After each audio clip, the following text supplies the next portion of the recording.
Otep à tous, bien-aimés frères et sœurs, on annonce Joe Biden en personne en Angola. Waouh! Ce monsieur qui est là depuis très longtemps, c'est maintenant qu'il choisit de venir en Angola. Très bien. Les Africains sont contents. Il y a les Africains. L'Angola, notamment, ils sont contents. Oh, Joe Biden en Afrique. Ah oui, il va vous amener quoi, les chocolats? Ou bien le riz de l'oncle Sam? Non. Il vous amène là, la déstabilisation. Là, c'est la RDC. Vous savez pourquoi il vient? Parce que les négociations ont échoué avec Kagame, qui voulait prendre une partie du Kivu.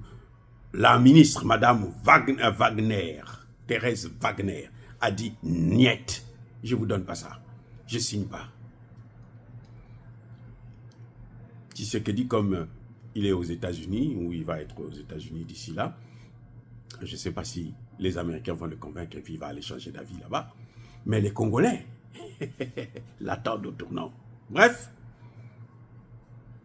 qu'ils sachent, que Tshisekedi sache, ce sont les Américains qui ont liquidé Laurent Désiré Kabila pour mettre son fils adoptif, qui est rwandais, à la tête du pays. Pourquoi? Parce que Laurent Désiré Kabila, à la fin, il avait compris qu'il était emmené en bateau par le Rwanda. Tshisekedi a pris 5 ans pour comprendre un peu quand même. Mais il a tellement la trouille que bon, il n'arrive pas à prendre la bonne décision. C'est vrai que sur le plan économique, il a pris une bonne décision de signer des accords de partenariat avec la Chine. Bon, il y a même encore un volet sécuritaire. Mais la sécurité, les meilleurs, ce sont les Russes. Bref, Joe Biden vient en Angola. Ce n'est pas pour venir voir les Angolais. Mais attendez, j'ai dit, hein, Lorenzo là, il est général, non, de l'armée. Mais lui, il sait que ce sont eux qui ont tué Kabila. C'est d'ailleurs pour ça qu'on lui a donné ce dossier. Parce que lui, il était à l'époque ministre de la Défense, je crois. Bon. Mais il faut qu'il sache une chose. Je vais vous dire une chose. On n'est pas un bon général si on ne comprend pas la spiritualité. La spiritualité africaine, là.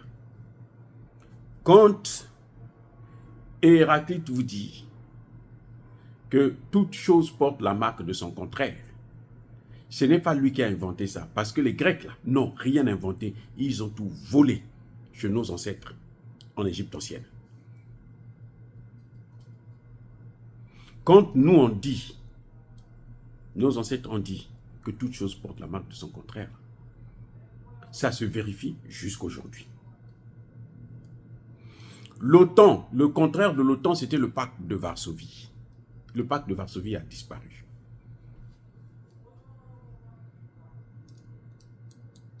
Donc vous croyez que l'OTAN va rester? Il est appelé à mourir quand on le veut. C'est-à-dire que même si nous, ils peuvent venir nous écraser et tout, l'Afrique là, ils vont piétiner. Ils peuvent détruire le Congo. Ça fait 30 ans qu'ils sont en train de vouloir détruire le Congo. 30 ans que les Américains soutiennent Kagame, Museveni, et maintenant ils soutiennent Ruto pour casser le Congo en mini-morceaux. Vous savez pourquoi ils ne peuvent pas? Ce n'est pas parce que les Congolais sont forts, non. Ce sont les lois de la nature, les gars. Ce sont les lois de la nature. Parce que l'OTAN est vieille. Elle est vieille, elle est dépassée. Elle a 80 ans.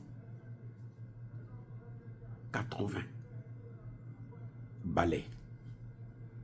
Avec 80 balais là, on ne peut plus être toujours au top. Surtout que on est seul. Donc il manque quelqu'un pour rivaliser. Ce n'est pas le Congo qui va rivaliser avec l'OTAN. Ça ne fait qu'accélérer la chute de l'OTAN. C'est-à-dire que là, nous parlons de la spiritualité africaine. Il y a quelqu'un qui m'a dit, non, mais toi, vous parlez plus de la spiritualité et tout, c'est dommage. La spiritualité, elle est là. Parce que notre spiritualité, elle est scientifique. la spiritualité africaine, c'est la science. Oui, tout ce que nos ancêtres ont dit, ça se vérifie sur le plan scientifique jusqu'aujourd'hui. Donc l'OTAN, là, est devenue toute seule. Et la nature a horreur du vide. Il faudrait que quelque chose se crée. C'est pour ça que vous voyez la guerre en Ukraine. Parce qu'en principe, si les Otaniens étaient des gens qui avaient qui étaient mûrs sur le plan spirituel, ils auraient dû comprendre que comme le pacte de Varsovie a disparu, nous maintenant, on va s'auto-détruire aussi, mais plutôt aller dans le sens d'être une organisation économique et financière pour rivaliser avec la Chine. Parce que pendant que la Chine montait, l'ex-URSS est en train de descendre, la Chine est en train de monter. Vous avez vu que ça dit qu'il y a eu un mouvement inverse. L'ex-URSS est en train de descendre, la Chine est en train de monter. Et comme la Chine est en train de monter, ça veut dire que l'ex-URSS qui était basée sur la force aussi, pour rivaliser avec l'OTAN, elle est en train de tomber. Donc l'OTAN aussi devrait comprendre que non, mais si c'était les gens vraiment qui connaissaient la spiritualité, devraient comprendre que comme eux ils sont tombés, donc nous aussi notre moment arrivera. Avant que ça n'arrive, il faut déjà que nous on puisse se transformer, puisque le nouveau leader c'est la Chine qui est en train de monter sur le plan économique. On va maintenant se tourner vers le plan économique. Et ils ont maintenu le plan militaire. C'est pour ça qu'ils sont allés en Irak. Personne ne peut les arrêter. Ils vont bombarder. 1 million de morts. Mais ils vont en Yougoslavie. Ils vont écraser les Serbes là-bas. Et tout machin, tout ça là. Après, ils viennent en Libye. Ils viennent des pauvres Africains. Ils ont dit, les chefs d'État africains se sont mis à genoux devant comme Barack Obama. Il dit, mais papa, laisse-nous ce type-là. Parce que c'est lui qui est la stabilité. Non. We will finish the job. Ah, Obama. Mais c'est pas ça. Oui. Parce qu'ils étaient seuls, donc ils pouvaient faire tout ce qu'ils voulaient. Et Dieu a horreur de ça. Dieu a horreur de ça, puisque c'est Dieu le propriétaire de ce monde. Il a horreur de ça. Il dit non, stop. Maintenant, on voit la Chine en train de... La Chine est en train de péter. Mais la Chine investit des centaines de milliards en Afrique. Oui. La Chine est en train de a pris la chaîne d'approvisionnement en matières premières de la RDC. Ce que le Rwanda venait voler là, la Chine a fait dans le contrôle de ça. Ça, ce sont les lois de la nature. Parce que l'OTAN a voulu rester dans son confort habituel, de frapper les autres, et puis quand il les voit pleurer, là, il est content. On les a massacrés. Vous avez vu comment l'OTAN a commis l'erreur dans le Sahel? Et elle n'est même pas capable de corriger l'erreur. Elle pense que c'est l'armée, c'est la force qui va faire l'affaire. Le Sahel est en train de se développer économiquement. Eux, ils viennent avec des armes pour vouloir se développer eux. Non, nous, on vient ici là pour la sécurité aux États-Unis. Oh, mais depuis quand la sécurité des États-Unis va être assurée en Afrique? Depuis quand? Nous avons des objectifs communs, la sécurité. Depuis quand? Donc, quand Biden se déplace là, c'est encore une erreur monumentale, stratégique. Parce que ce qu'il faisait, Biden est en train de... C'est la vieille école. Il est en train de faire exactement ce qu'il faisait au temps où il y avait l'OTAN et le pacte de Varsovie. C'est ça que Biden est en train de faire. Alors que ce n'est plus ça. Ça là, ça dit que, qu'on le veut ou non, eux ils sont en train de mener le combat seuls. Ils sont en train de donner des coups de poing dans l'air. Je ne sais pas si vous comprenez ce que je suis en train de dire. Biden vient en Angola. C'est pour vouloir écraser la RDC. Non, ça va de soi. C'est planifier un coup d'État contre Tshisekedi, c'est planifier une invasion depuis l'Angola, c'est quelque chose de ça. Lorenzo qui accepte ça, mais il est nul. Parce que l'OTAN n'est plus à l'époque où il y avait le pacte de Varsovie. C'était au temps où il y avait le pacte de Varsovie que les États-Unis pouvaient faire ça. Et encore, à l'époque, là, l'Angola a eu son indépendance à cause de la Russie. Les amis, c'est que vous voyez comment les gens sont bêtes. Lorenzo est en train de commettre la même erreur que son prédécesseur. Comment on l'appelait là? J'ai même oublié son nom parce qu'il était tellement nul. C'est lui qui a tué Laurent Désiré Kabila. Lorenzo, maintenant, lui, il veut neutraliser Tshisekedi d'une manière ou d'une autre. Donc, Biden va, c'est pour aller maintenant donner des directives. Comment se fait-il qu'il a passé 4 ans, il ne part pas en Afrique, il ne veut même pas rencontrer Tshisekedi, et c'est là maintenant qu'il vient pour chercher à rencontrer. Mais cette politique-là, ça c'était la politique à l'époque où il y avait le pacte de Varsovie. Maintenant là, ce n'est plus ça, maintenant là c'est la Chine. C'est-à-dire que tu viens, bon vous avez des matières premières, moi j'ai l'argent, je veux acheter vos matières premières. Même l'Iran est devenu une puissance en Afrique. L'Iran que vous voyez là. L'Arabie Saoudite, c'est devenu des puissances. C'est-à-dire qu'il rivalise avec les États-Unis, il domine les États-Unis, il domine l'Europe. Toute l'Europe, là, c'est-à-dire que l'Union européenne, là, il domine ça. Parce que eux, ils sont dans la logique de guerre avec le pacte de Varsovie. Mais le pacte de Varsovie n'est plus.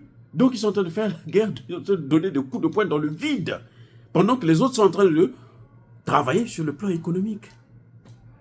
Les amis, je ne sais pas si vous voyez, ça c'est la spiritualité maintenant africaine. C'est ce qui fait que le Congo est en train de s'en sortir. Sinon, s'il n'y avait que Tshisekedi, on aurait déjà perdu l'Est du Congo. S'il n'y avait que l'armée là, corrompue, occupée à 60%, comment dirais-je, infectée, j'allais dire. Mais non. Donc, vous allez voir, c'est un voyage nul. Même si Tshisekedi commet l'erreur de se faire avoir, on va le tuer, ça c'est tant pis pour lui. Mais, je vous dis, même s'il tue Tshisekedi, c'est un voyage qui rentrera dans l'histoire de l'idiotie d'un chef d'État américain. Vous savez, Barack Obama, ce qu'il a fait là, en Afrique, là, la Libye et autres. Aujourd'hui, là, Barack Obama a honte. Quand il voit les Africains, là, il a honte. Même s'il ne peut pas, il peut pas vous montrer ça parce qu'il il a des gardes du corps, il a tout et tout. Mais au fond de lui, là, sa conscience, là, ça travaille. Il va mourir d'une crise. Obama que vous voyez là. Parce que la politique qu'il a menée là, ça c'était la politique où il y avait un autre fort à côté de vous, donc vous pouvez rivaliser. Aujourd'hui, la rivalité là, c'est l'argent, l'investissement. Tu as l'argent. Vous voyez là, les Russes, c'est pas seulement l'armée, c'est devenu la 4e puissance du monde. 4e. Donc la Chine, les États-Unis, l'Inde et la Russie. Les Russes maintenant, ils ont l'argent pour investir. Plus que les Américains.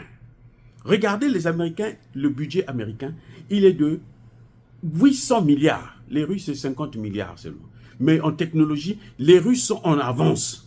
Parce que la politique que les Américains sont en train de mener là, c'est une politique dépassée. Ils sont dans une guerre qui n'existe plus. Parce qu'ils n'ont pas d'adversaire. Les Américains, ils sont en train de se chercher. Eux-mêmes, ils se créent des adversaires. Mais ils n'ont pas d'adversaire. Regardez comment ils sont allés dans le Sahel. Même dans le Sahel, ils sont venus créer un adversaire. En Libye, ils sont créés un adversaire.